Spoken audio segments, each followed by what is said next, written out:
très heureux de vous accueillir encore une fois à l'enregistrement de cette capsule vidéo qui s'intitule « Ici et là » dans la Bible, alors que nous ouvrons le trésor de la parole du Seigneur pour trouver des perles de révélation qui sont cachées ici et là dans la parole du Seigneur. Aujourd'hui, le titre de notre enregistrement, c'est « L'Arche de l'Alliance ». Vous savez, depuis 1987, il y a une nouvelle institution qui a été créée en Israël qui s'appelle, encore aujourd'hui, l'Institut du Temple.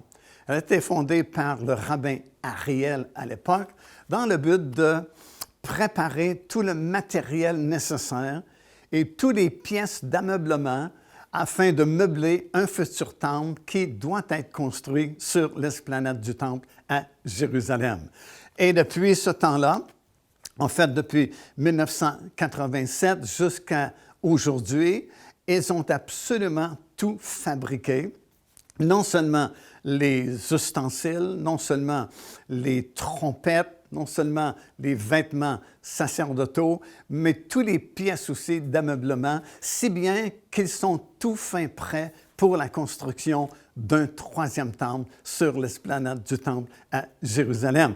Ils attendent tout simplement le feu vert, la permission du gouvernement israélien pour commencer la construction de ce temple-là, parce que vraiment, tout a été fabriqué. Non seulement ont-ils tout fabriqué, mais selon eux, ils savent exactement où se trouve l'Arche de l'Alliance. Vous savez, l'Arche de l'Alliance, c'était la seule pièce d'ameublement qui était au-delà du voile dans le lieu très saint, et ce n'est qu'une seule fois par année que le souverain sacrificateur pouvait pénétrer au-delà du voile avec le sang des animaux qui avaient été offerts en sacrifice et le parfum de l'autel des parfums, et il se tenait debout attendant la manifestation de la présence de Dieu.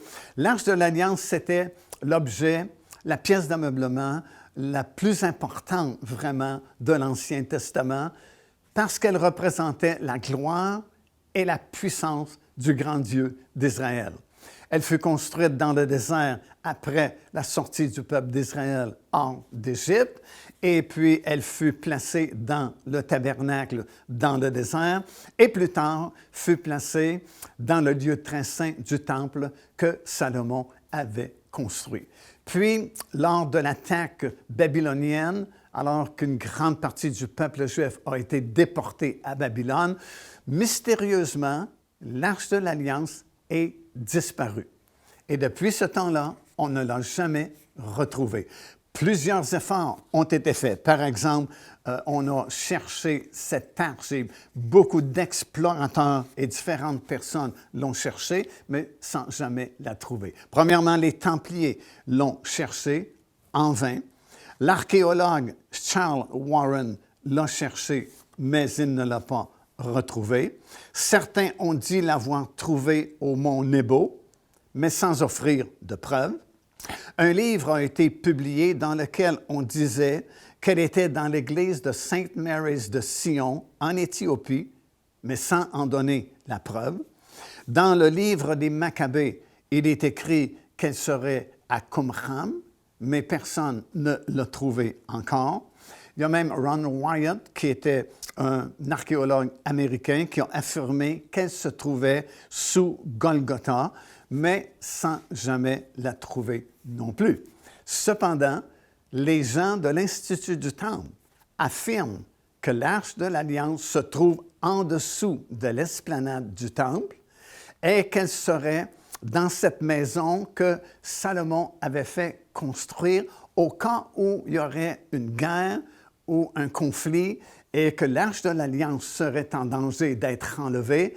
Elle descendrait dans cet appartement qu'il avait fait construire en dessous de l'esplanade du Temple, comme nous le lisons dans 2e Chronique, c'est dans le chapitre 35 et au verset 3.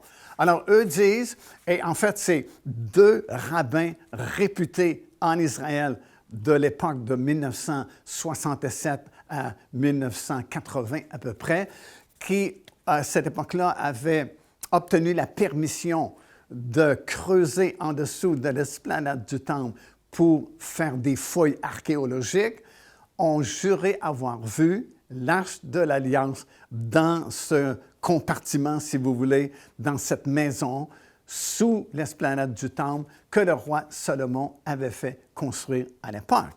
Et évidemment, tout de suite, on a bloqué l'accès en dessous de l'esplanade du Temple dès l'instant où on a appris que des rabbins avaient fait un chemin en dessous de l'esplanade du Temple parce que c'était très sensible à l'époque. Encore aujourd'hui, c'est un endroit très volatile.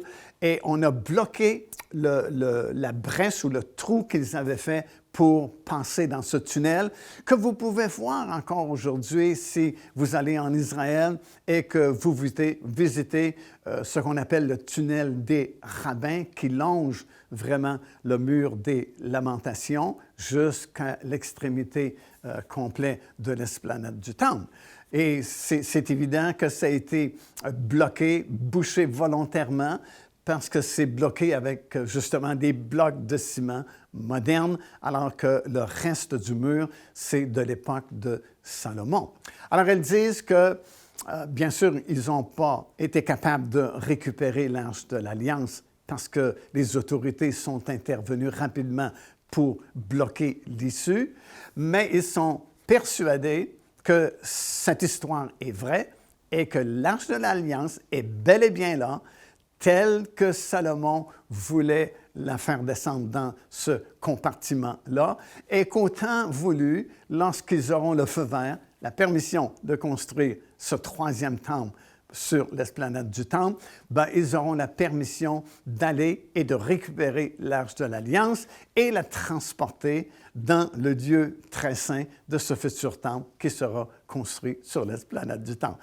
Ça, c'est une chose réelle, une chose vraie, parce que vous avez plusieurs passages de l'Écriture qui affirment qu'effectivement, un troisième temple sera construit pendant la période des 7 années de tribulation.